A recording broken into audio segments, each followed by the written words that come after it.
Dobby is free. I'm free for another year. For people who don't know, I spend a lot of time every year checking out Labour Party conference and just looking at all of it because it goes on for days. So It's like 8 hours a day of stream and cutting out the best bits because otherwise you're just going to go and kill yourself with all the bureaucracy. They'll have like debates where they mention 3 different specific sections that they're debating the wording of in any given debate, and it's just like, shut up. Anyway, so kill all of that. Instead, we're just going to enjoy the good bits and see what the Labour Party's up to these days. And in case you're wondering, you can go and check out Lotus.com. We have day 3 fully abridged here that you can go and check out. That's day 3 there. And day 4, I believe, is going up on Monday, so there's that as well. Day 3, best bit in here that I didn't get out for this segment, is a lady telling you about how incels are terrorists. And we need to clamp down on the incel problem. Did you know 13-year-olds are being recruited to incel them? And there must have been a lot of any pop concerts being blown up by incels. Any planes hijacked and flown into skyscrapers by women incels? have been shot. You remember the Supreme Gentleman in I think that was California. He went out and shot some women. That was that. Not really terrorism though. I don't really think like there's any political goal. Yeah. So by definition, isn't terrorism. Yeah. But that didn't stop the Labour Party. They were insisting. There's also the endless obsession with Ukraine, which we'll get into in a minute. You'll see why it's a bit creepy, bordering on for them. Are they supporting it? Too much to be normal. Well, that's a change from Jeremy Corbyn, who's very much pro-Putin. Well, it depends who's a Jew, I guess, which is a whole other conversation they're still having, by the way, whether or not they should be anti-Semites. It's a raging debate. It's Jeremy Corbyn says there are good points on both sides, but we'll get to it, I suppose. We'll start off with one of the funniest speeches, which is a lady came out here and told us that Liz Truss is the most right-wing government of all time, ever, because she's cut taxes by 1% for us. It's unbelievable. Let's play. For many years, I actually opposed PR, proportional representation, and electoral reform because I believed it would let in extreme right-wing parties. Well, conference, what do we have? Under first past the post, the most right-wing. They're building the camps as I hear I speak.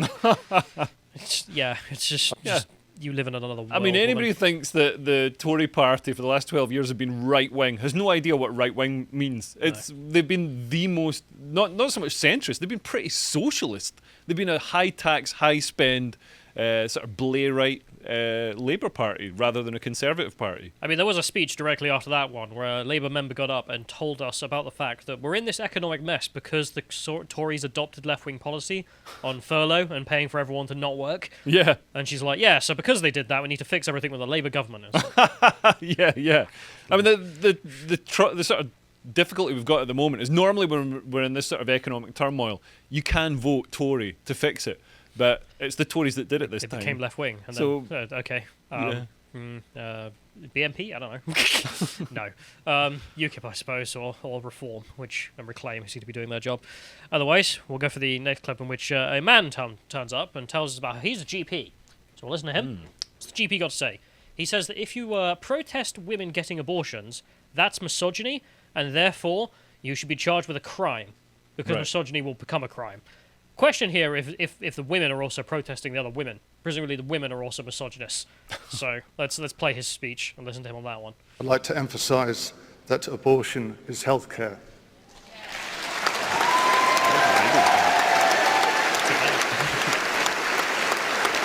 This is targeted gendered harassment, and it is persistent and spiteful misogyny.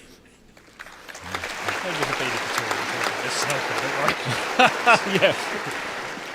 The protesters have well-funded and well-organised backing from right-wing religious groups in America. They will be abusing women outside my hospital 12 hours a day, starting on Thursday. Conference, the women of Britain, our sisters, deserve our backing. Please vote yes to Composite 11, and let's treat misogyny as the hate crime that it surely is. So there you have it. If you're a woman who doesn't believe in abortion and you decide to go out and protest it at a hospital, you're committing a crime against all women. Yeah. So enjoy your prison sentence. Yeah. Remember, these people are polling on 53%. Yeah. So they at one point they were 37 points ahead in the polls. It's insane. One of the biggest poll leads in history for Labour. It's not going to stop. Yeah. Either.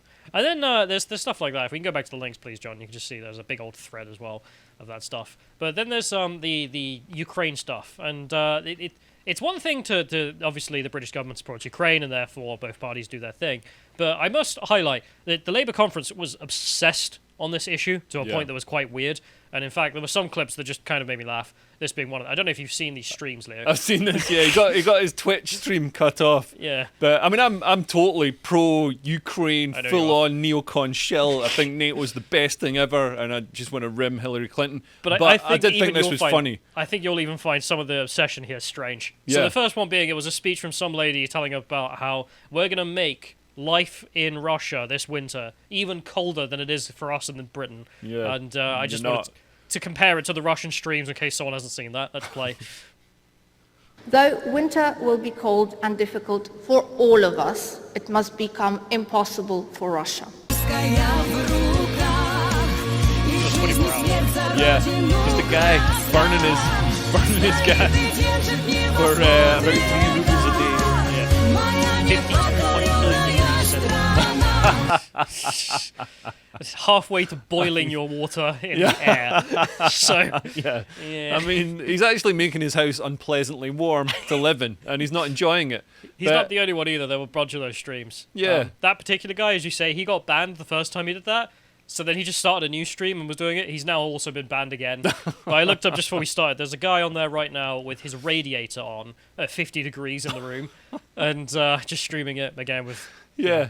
Well, it's idiotic. The whole thing, we shouldn't have left ourselves dependent on Russian oil and gas. We should have maintained our nuclear power capabilities. We should have maintained our own domestic oil and gas production, and that goes for the whole of the West. And instead, we're like, oh no, we can buy it off this warmongering dictator, and nothing will ever go wrong. He'll never use it as a weapon against us. There's all that shoulda, woulda, coulda, and I get that whole debate, but I can't get over the delusion of actually standing up at a conference and telling everyone, look, we're going to make Russia as cold as we are this winter. It's like, they're the ones with the gas. Yeah. Just admit they might have harder access to, I don't know, the PlayStation network or something like that, but not gas. No, they're fine on that front, to say the least. I don't know if you've seen the graph of how much a Russian gas costs for Russians. It's like, normal. It's cheap as hell. Yeah. But then the war happens and it just goes through the floor. It's almost negative. Like you should get paid to do this. Yeah, because they're having to flare it off because they can't. I mean, they couldn't sell it to Europe. They're having to sell it at real fire sale prices, no pun intended, to India and China. So your average Russian is not worried, to say the least. But then we go to the next link here, because I don't know if you saw this when it blew up, but the party were told, well, the monarch died. Maybe we should do something patriotic for once. Seems like the time. If we don't do anything, we might get pilloried for this. Might look like commies. Hillary Clinton. So we're gonna have everyone stand up, and we're gonna put a British flag up, and we're gonna have them sing one verse of God Save the King. Just one, not the rest. You don't have to talk about crushing the rebellious Scots or anything like that. Just the most clean, perfect verse that no possible connotations or no real nationalism. Just God Save the King. All right, can we do that, lads? No, they couldn't. Because as you see here, this was the response from the party, which was, if you click on those images, it's just a whole bunch of people screeching about how the Labour Party has become fascism because they dare to put up a flag and wanted you to sing one verse of your fucking national anthem for the country you're trying to rule. You want to vote for you, and you're like, I'm not sure about singing one verse. What are you, mad?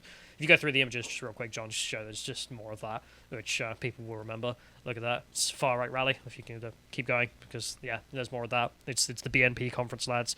Well, that was too much. Yeah, just for having your flag. And bear in mind, I bet a lot of this criticism comes from people with the EU flag, the Ukraine flag.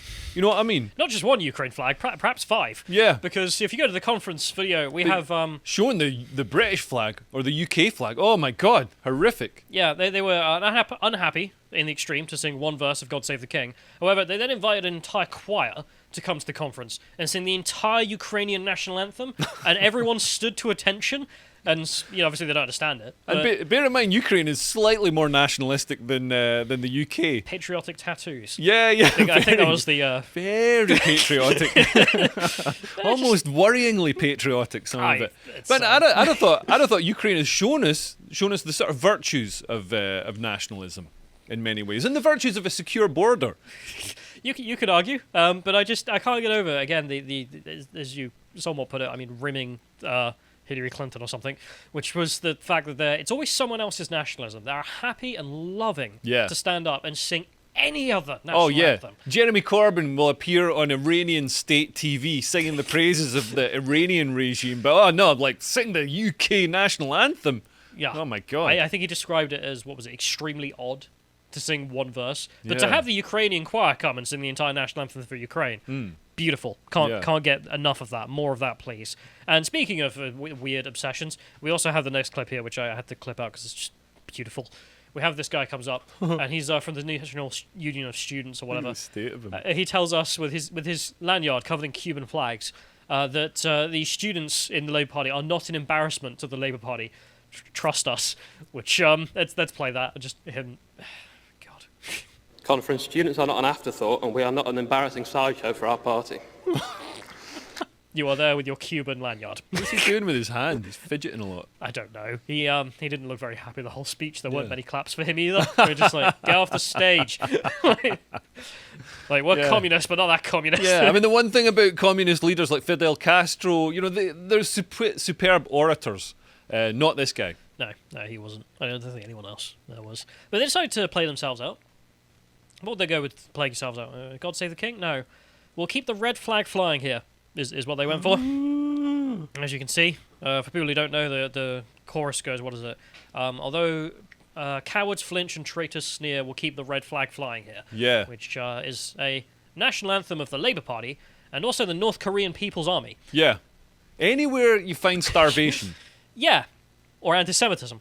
Yeah. Unironically. I don't know if I've ever told you this story. I don't know how this happened, but was it Jimmy Carter went to North Korea when Kim Il-sung was in charge? The first leader of North Korea. And at one point, he recalls that Kim Il-sung was jabbering away about something. And then she turns to him and tells him, you can't trust the Jews. It's like, there are no Jews in North Korea. There have never been any Jews in North Korea. Why the hell did he end up an anti-Semite? Somebody from the Labour Party went over there and explained to him. Presumably. Corbyn on his holidays. Yeah. Once upon a time. Well, yeah, because Corbyn didn't Corbyn go on a cycling holiday around the USSR with Diane Abbott? I don't know, actually. Yeah. That's news to me. I did know they spent some time in the bed together, though. And also, I love it. You can see that guy just in the middle there, the really, really fat one. And do they still call each other comrade? Oh, yeah, of course. We'll get to that in a minute. But maybe I'm being too rude, but I can't get over a fat socialist. There's just something about it that's it's like a war crime in optics. Share your sandwiches. And we'll move to the next link here because we can see that they're still infighting, in case you're wondering, mentioning Diane Abbott. Diane Abbott decided to tweet this. Top Labour Party officials messaged each other on WhatsApp to say I was hideous, truly repulsive, literally makes me sick, and a very angry woman. To this day, Keir Starmer has never apologised to me personally. Don't know why she tweeted this. Didn't need to. Did you know everyone thinks I'm hideous, makes me sick, and truly repulsive? It's just sort of telling everybody. Do they, Diane? You're not alone in your opinions. That's what she's saying there. Yeah, it's just like, doesn't everyone disagree with this? Moving on, because we'll get to the comrades, as they call themselves. This is the comrade compilation. For some reason, I don't think people keep saying it's the British accent, or maybe it's just these guys. They can't pronounce comrade correctly. Right. They keep saying comrade. Sounds like a Welsh political party. Yeah, but also just gets spelt like that, which also just horrible. Anyway, I suppose they'll enjoy their time in the mines. Can we hear them saying it? We could play it if you want. This one's not that long this year compared to previous years, but there we have it. For comradeship. Hello, comrades. Comrades. Comrades. Comrades. Sisters, brothers, friends and comrades. Comrades, we shouldn't be having this debate. Please, comrades. But comrades. Comrade chair. Comrades. Comrades. Comrades. Comrades. Hi, comrades. Comrades. Solidarity, comrades. And I tell you, comrades. Comrades. Comrade of mine. Our comrades. Comrade. Comrades. When it's comrades from our comrades. Solidarity, comrades. Oh my God. For comradeship. Hello, comrades. Comrades. Comrades. I haven't seen a single one that I'd want making decisions about my life. No, there was actually a fun game when you edit this, because you're looking through lots of them talking, and sort of like a new speaker comes up, and you just think to yourself, yeah, I'm going to listen because you're too ugly not to say comrade. And it does work as well. Yeah. Also, I don't... The guy in the chair, I'm sorry, but it's just like he turns up in his chair and just goes, comrade chair, and it just sounds like he's reporting in or something. That's his nickname. Anyway, let's go through the rest of what they decided to be up to, because, amazingly, the images from this one were at least less cringe than last time. I don't know if you remember last time. No. There were a lot of women Right. who spoke. Moving on. We'll go to some of the All last. of these are these the women? No, this is this year, which was less of that, except maybe this. There's just loads of boys telling us about how communism is great. So, yeah, okay. Good luck in the showers. We'll move to just what happened last year, in case you've forgotten, which is we have an artist rendition here. If you click on the image, we can see the full thing, please. So we have Albanians being asked, would you refuse to shake hands with a Jew? Of course. So I wouldn't have to consider amputating my hand afterwards. And in case you think this is a bit too mean to the Holy Labour Party, well, they tried to debate anti-Semitism last year. How do you think that went? I should imagine it went quite badly. There were points on both sides, as Corbyn might say. Arguments on both sides. This is the chair who tries to bring up the fact that it's bad. As you can see here, he has to stop and tell everyone to shut up because they started booing and jeering the idea of even debating it. I was like, oh no. Oh my God. I will not be having this in this debate, he says. And it's like, okay, all right. That didn't end this year. They continued. They kept having to remind everyone, can we please stop being anti-Semites for 5 minutes? The anti-white, anti-men stuff, still allowed, of course. If you go to the next link, please, and then you can see that there. And I suppose we'll end this off with the women, who didn't make an appearance this time round, presumably because they're all parliamentary candidates now and have got better things to do, such as Eddie Izzard for Sheffield Central here, campaigning. I love all women shortlists. Yeah. Do you, fellow woman? Yes, I do. No, it's great. It's great. I feel represented. Yeah, it's great to see. Eddie Izzard on the all-women shortlist, so made the cut, presumably, and is now the actual candidate for Sheffield Central, or will be if it's in the primary stage. Funny thing about Sheffield Central, Eddie Izzard could literally do nothing, and he will win. Yeah. If you go to the next link, you can see... It's a safe Labour seat. It's minimum 66% Labour. Right. Jeez. So, I don't think he can lose. He literally kill someone and it would still win. Could Caitlyn Jenner that, I suppose, and yeah, nothing's gonna happen. Meanwhile, we have everything else going on. If we go to the next link here, you can see just something I wanted to mention about the infestation of this ideology. We have Leicester Police coming out here. Just a lovely lady here telling everyone that she's going to be the new hate crime officer for Leicestershire. This is where there have been battles between Hindus and Muslims, big gangs of Hindus and Muslims. So it looks like Leicestershire police have picked a side. They certainly have, and the hate crime officer who will be handling this account from now on is this lovely lady, and she's going to be deciding what isn't a hate crime. Yeah. In case you think I'm joking, we can go to the next one here, where they started talking about the fact that, isn't it horrible, if you scroll up on this, that she's been facing abuse online. They didn't define what the abuse was. David here saying, can anyone actually tell me what the line is between Islamophobia and legitimate criticism? No, they can't, David. She certainly can't either. Because if we go to the next one here, we can see some examples of what this individual thinks is a crime, which are not crimes. We have the first one. I get called by my previous male name on purpose, but that's not who I am. It can be really hurtful, especially when it's seen as a joke. That's the bass player from Iron Maiden right there. Also not a crime. Yeah. To call someone the wrong name. Yeah. So, there we are. Police trying to interfere in non-crime. We also have the other one here. The whole bus journey was people laughing at me and mimicking my disability. Really hurt me. Yeah, mean. Not a crime. Again. So, there's that. And when it comes to Islamophobia, I expect she will do exactly as written by the law and not just do what the police do every other day. Yeah. And, well, just go beyond the law. Because police, I think it was Manchester police, came out with a bus or something. On the side of it said, causing offence is a crime. It's like, no, it's not. Yes, it is. Enjoy the future. Not yet. Literally protesting abortion is going to be a crime. Yeah.